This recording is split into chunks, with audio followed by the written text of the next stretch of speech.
Imagine this, a child prodigy who had the most potential in one of the most widespread anime of all time. The boy who was the youngest Saiyan ever, besides Goten, who got it for the memes, but let's ignore that, who pioneered Super Saiyan 2 at age 10 and completely vaporized an opponent who even the main protagonist couldn't defeat, Cell. All of these amazing feats and a terrible haircut. Look at this dude. Done by one boy who had the potential to become the most powerful in the entire series. All he had to do was keep training and fighting. So what does he do? Listen to his bitch ass bubblegum dum dum looking ass mother and study. What the? Welcome to a series where we are going to talk about anime characters with the most wasted potential or what they could have been. My name is Haston, and if you're new here, please consider leaving a like or checking out my other videos. I'd appreciate it. I'm on that grind, you know what I mean? Got 75, let's get it. Shameless plug out of the way. Gohan may be a surprising character because he has many astounding accomplishments and continues to hold a strong presence in the series of Dragon Ball, but I think a lot of people know he is nowhere near what he could have been. So as I said in the intro, Gohan has many incredible feats under his belt, but a characteristic I did not mention is his intelligence. This could easily be chalked up because of his extensive studying, or he just looks at fights, but you do not learn how to fight or make fighting strategies by simply studying books. It takes experience. The only real experience he has had is when he was a child and he was fighting with the Z fighters, especially in the Cell arc, but he was only 10 at that point. And think about when you were 10. Were you really completely coherent? Can you really remember everything that you thought when you were 10, or your reasoning? Not really. I mean, if he would have kept training up through his teens, he would have been a monster, but we're not doing hypotheticals. This is just a unbiased view. With what limited experience he had, his tactics and intelligence are already on par with many of the other Z fighters in Universe 7, which is why he is Universe 7's captain. Side note, this position really doesn't fucking matter because no one listened to him and just like ran away at the tournament of power. So yeah, I guess that's cool, but it doesn't matter. On the same token though, there can't be a denial of an obvious jump in power after not training since his unleashed potential during the Buu arc. Cue the scene where he can actually punch Goku Blue. And also, side note, this was after 5 years of not training after the Buu arc. He goes from barely being able to fight Buu to be able to punch Goku Blue, where Goku had to go Blue Kaioken, which granted Goku is probably going easy on him, but at the same time it's still kind of ridiculous how he can even touch a god when he hasn't even trained at all. So this obvious jump in power, which I'll go into a little bit later, does make Gohan's character too sporadic to really try to plan a future where he can be one of the best, because I mean, he can just not train for another 10 years and then Toriyama can just give him another massive boost and then he can touch Ultra Instinct Goku or whatever. But another example of his intelligence is the ability to teach humans how to control ki. He went step by step with Videl to teach her how to control it, and it's just like a little side thing. Like everybody already knows that who remembers Dragon Ball, but it really shows how he understands ki manipulation and where it comes from and how he can use it, and that is just another example of how smart he actually is.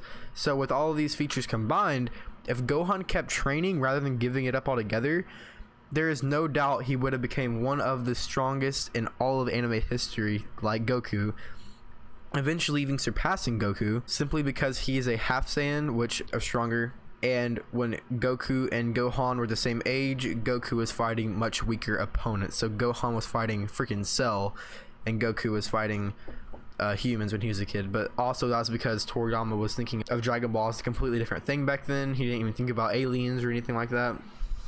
But now he did with Gohan, and then Gohan's a half Saiyan, and he's fighting really tough opponents. Instead of all this glory, his current state is probably one of the weakest it could be, where it could have been one of the strongest. Because, as old Kai stated, that his ultimate form, which is the form where he doesn't go through a transformation but he powers up, is greatly stronger than Super Saiyan 3. Which Super Saiyan 3 is so strong it drains too much power to use for a long time. So it's greatly stronger than that. But he has to continuously train for it to be at peak performance, which Gohan does not. Which, now that I'm thinking about it, if it's so much greater than Super Saiyan 3, at the start of Dragon Ball Super, when Goku's best form was Super Saiyan 3, that means that Gohan was stronger than Goku without training. Which again, doesn't really make much sense, which is why I say his character is so sporadic, and they need to do a better job at actually writing him in a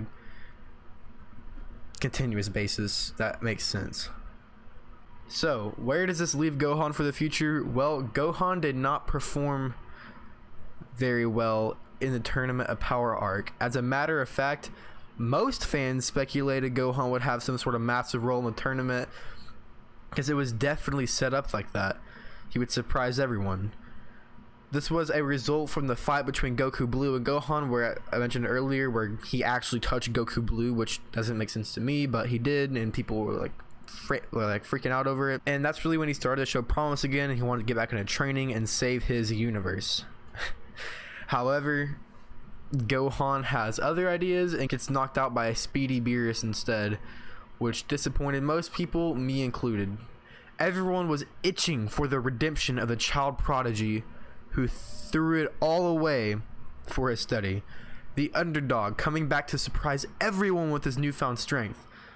But unfortunately, that just really didn't happen. I mean, it was a noble thing. He got knocked out to kill arguably an opponent that would have been a bitch to deal with. But at the same time, I mean, Ultra Instinct Goku could have just dealt with him because Ultra Instinct. So Gohan just basically Sudoku'd himself for the team, which is noble, like I said, but kind of underwhelming. So, to make Gohan's fighting potential shine and for it to canonically make sense with the viewers, he will have to train his ass off to become one of the greats. Just like Goku, just like Vegeta. So, coming from the most hyped character in the Cell Saga to getting a ridiculous power boost in the Buu arc without training, just potential unleashed, to getting another ridiculous boost when fighting in the Tournament of Power by still using the same mystic power, Mystic Gohan, as when he fought Buu. He didn't train, he didn't get another potential unlock, nothing. He just using the same power. Gohan's character is looking way too sporadic to for sure say what will happen in the future.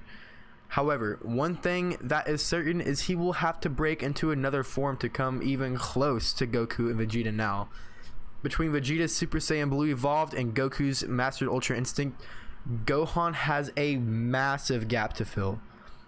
There was already a massive gap between Kaioken Blue and Goku. To accomplish this seemingly impossible task, he will either have to train and use his Half Saiyan boost, something like that he has the advantage of Goku and Vegeta, or mentally unlock something entirely different. I personally think it'd be cool to see Gohan go on another path than Goku and Vegeta, because he's already kind of doing that. He's not raging anymore, he's just powering up, and explore the deep mental side of powering up. But as I mentioned, Gohan's potential was largely wasted due to the fact that he stopped working at it. I'm really not sure if Dragon Ball has anything in store for us other than the Goku and Vegeta show. It'd be cool to see Gohan, Goten, Pan, Trunks. It'd just be cool to see the next generation. I'm not sure if we're gonna get it though in Super, because when you think Dragon Ball, you think Goku. You think Vegeta. It's just an overlapping thing that I'm not sure if Toriyama will ever write them out. But thank you guys so much for watching this first episode, or this first video of anime's most basic potential. Next time I'm going to be doing another character. I'm gonna try to get it done by next week and do a little guess that anime potential character or something like that. Let me know in the comments what you think it is. If you look in the top left, that is YouTube's recommended video for you from my channel. The bottom left is going to be my previous video Top right is me. You can subscribe to me. Bottom right is a little chink. You can go ahead and subscribe to him. He's my friend. We do a lot of videos together. He wasn't in this one, but yeah. As always, I'll see y'all next time. Thank y'all for checking this out. Or me out. I don't know if that is. It's just a Hasten show.